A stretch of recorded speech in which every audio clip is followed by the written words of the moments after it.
What's going on, everyone? Nick here with HN Entertainment's review for Harley Quinn Season 1, which will be coming exclusively to DC Universe next Friday, November 29th. So Harley Quinn stars Kaley Cuoco as the once villainous sidekick of the Joker, who's finally trying to break off from the Clown Prince of Crime and attempt to make it as her own as the criminal queenpin of Gotham City. The show is essentially a half-hour adult animated action comedy series which stars a ragtag crew of DC cast-offs, including a bunch of DC villains that you probably know and have heard of, and other characters that you might not have heard of, like Kite Man and Dr. Psycho. And essentially the plot of the show is Harley trying to come into her own as a criminal, but also trying to earn a seat at the biggest table in villainy at the Legion of Doom. The show features voice talent from actors like Lake Bell and Alan Tudyk, J.B. Smoove, Wanda Sykes, Giancarlo Esposito, Natalie Morales, Diedrich Bader,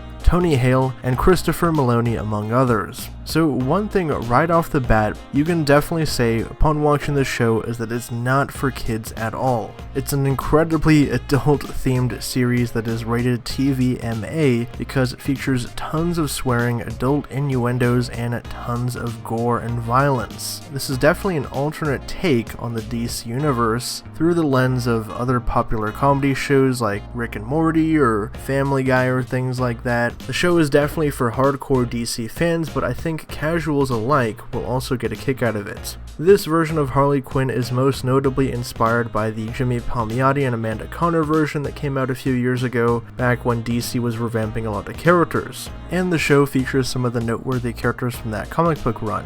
Now, one thing that I really liked about the show was that even though it portrayed Harley as kind of ditzy and clumsy and not really understanding what people mean about her, she did actually have a lot of character depth, and throughout the show she does change quite a bit. She goes from being Joker's little sidekick to being her own character and kind of going back and forth, bouncing between that because the Joker is so manipulative in the show. Some of the funniest characters in the show are definitely King Shark, Dr. Psycho, and Clayface, who all have very different versions and takes on their characters that fans will go crazy for. This show also features a version of Bane that looks like the Batman and Robin version but sounds like Tom Hardy's version, which was hilarious. We also do see some noteworthy heroes like Superman, Aquaman, Batman, and Jim Gordon, but they're all played up for laughs because this is a very humorous and kind of tongue-in-cheek version of the DC Universe. If you have seen some of the trailers and promotional materials for the show, you probably have heard what Kaley Cuoco sounds like as Harley Quinn, and she's definitely not what you were expecting.